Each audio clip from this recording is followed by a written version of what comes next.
আরে ব্রো, তোকে কত ভালোবাসি জানিস? তোকে একদিন না দেখলে আমার পায়খানা প্রস্রাব পর্যন্ত ক্লিয়ার হয় না। ওইসব পেদা কথা বাদ দে, আগে বল স্যার কোথায় গেছে? স্যার ল্যাট্রিন করতে গেছে, ল্যাট্রিন। পড়ানোর সময় ল্যাট্রিন? বেশ, স্যার যতক্ষণ না আসে ততক্ষণে একটা গান করে ফেলি। তুই আজ আমাদের রিকোয়েস্ট ছাড়াই গান গাইবি যদি ফেসে যাস? আরে এটা টিউশন বটে, এখানে ফাঁসার কোনো চান্সই নেই। তাছাড়া সামনে আমার 17টা গানের প্রোগ্রাম আছে, গলাটাকে তো একটু ঝালাই করে নি। বেশ লেবু ব্রাদার, আর কথা না বাড়িয়ে তুমি গান শুরু করো। দাদা পায়ে পড়ি রে, মেলা থেকে বউ এনে দে। দাদা পায়ে পড়ি রে, মেলা থেকে বউ এনে দে। নয়তো কলসি দড়ি দে রে, দাদা ডুবে মরি রে। দাদা পায়ে পড়ি রে, মেলা থেকে বউ এনে দে।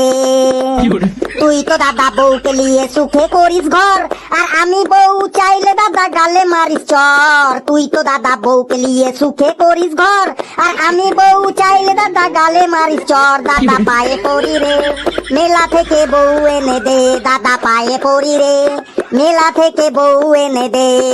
সারেগামা পায়ের অডিশন দিতে এসেছিস? এই তোদের মতো পাবলিককে শোধরানোর জন্য টিকটক বন্ধ হয়ে গেছে, তবুও তোরা শুধরাসনি। যেখানে একটু সুযোগ পাস সেখানে গান শুরু করে দিস। যা তোর জায়গায় গিয়ে বস। আমি এবার নিজেই ফেঁসে গেলাম। আমার সব গুণধর ছাত্রছাত্রীরা, নে বস তোরা, এবার পড়াশোনা শুরু করি তাহলে। না স্যার, আগে আমাদের টিউশনের টাইমটা চেঞ্জ করুন। হ্যাঁ স্যার, ফেলু ঠিকই বলেছে, টাইমটা চেঞ্জ করুন আগে। এই সময় আসা যাওয়া আমাদের পক্ষে খুব প্রবলেম হয়। ঠিক আছে, তাহলে তোরা বল, টাইমটা মর্নিং এ করবো নাকি ইভিনিং এ করবো? স্যার, সারা রাত পাবজি খেলার পরে মর্নিং এ অত সকালে ঘুম থেকে উঠতে আমার খুব অসুবিধা হয়। আর স্যার, মর্নিং এ যদি টিউশনে আসি তাহলে স্কুলে কি আমার কাকা যাবে নাকি আমার মামা যাবে?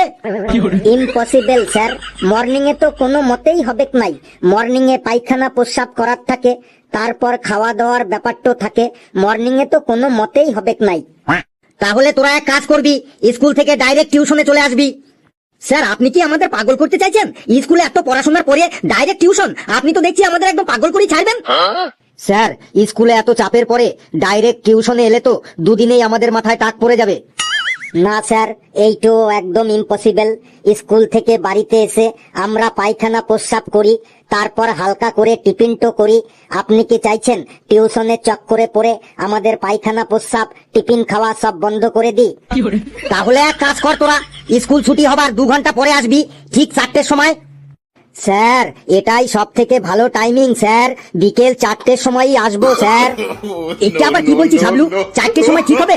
তাহলে অঙ্কের টিউশনে কে যাবে? তোর মামা যাবে অঙ্কের টিউশনে? তুই তাহলে অঙ্কের টিউশন করবি না?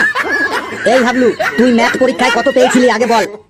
4টের সময় যদি আমরা এখানে আসি তাইলে ম্যাথের টিউশনটোতে তোর জ্যাঠা যাবে? তুই এইটো আগে বল হাবলু আমাকে। আহা, তোরা শান্ত হ, শান্ত হ। তাহলে এক কাজ কর, তোরা সবাই বিকেল 5টার সময় চলে আসবি। 5টার সময়? স্যার, বিকেল 5টার সময় কোনো টাইম হলো স্যার? ওই সময় আমরা সবাই খেলতে যাই, ওই সময় আবার একটা পড়াশোনা করার টাইম হলো। হ্যাঁ স্যার, ঘেটু ঠিকই বলেছে, 5টার সময় আমরা সবাই খেলতে যাই। যদি খেলাধুলা না করি তাইলে আমাদের শরীর স্বাস্থ্য ঠিক থাকবে কি করে বলুন স্যার? হ্যাঁ স্যার, আমাদের ফিটনেসটা ঠিক রাখতে হবে, কারণ স্বাস্থ্যই সম্পদ। দেশ খেলেগা তবেই তো দেশ বাড়েগা। তাহলে তোরা এক কাজ কর, তোরা সন্ধ্যা 6টার সময় চলে আসবি। অসম্ভব স্যার। কেন অসম্ভব কেন? স্যার, সন্ধ্যা 6টার সময় খেলার মাঠ থেকে ফেরার সময় আমরা দল বেঁধে গোটা পাড়াটা ঘুরে বেড়াই। কার গাছে আম আছে, কার গাছে জাম আছে, কার গাছে লিচু আছে, কার গাছে কাঁঠাল আছে, কার গাছে লাউ আছে, কার গাছে কুমড়ো আছে, ওইগুলো সব দেখে রাখি। আর ভোরবেলা সবার গাছ থেকে ওইগুলো সব কালেকশন করি। তার মানে তোরা লোকের গাছের জিনিসপত্র চুরি করিস, তাই তো? স্যার, চাইলে যদি না দেয় তাইলে কি করবো স্যার? আমাদেরও তো একটু ফল ফলাদি শাকসবজি খেতে ইচ্ছে করে দেহের পুষ্টি বাড়ানোর জন্য। আচ্ছা আচ্ছা, তার মানে এবার আমি বুঝতে পারছি, আমার গাছের পেঁপেগুলো তোরাই চুরি করেছিস। না স্যার, এই চেয়ার টেবিলের দিব্যি দিয়ে বলছি, আপনার গাছের পেঁপে আমরা চুরি করিনি। হ্যাঁ স্যার, ঘেটু ঠিকই বলেছে, ওটা অন্য কোনো গ্যাংয়ের কাজ বটে, ওটা আমাদের কাজ না। কারণ আমাদের গ্যাংয়ের কেউ পেঁপে খেতে ভালোবাসে না।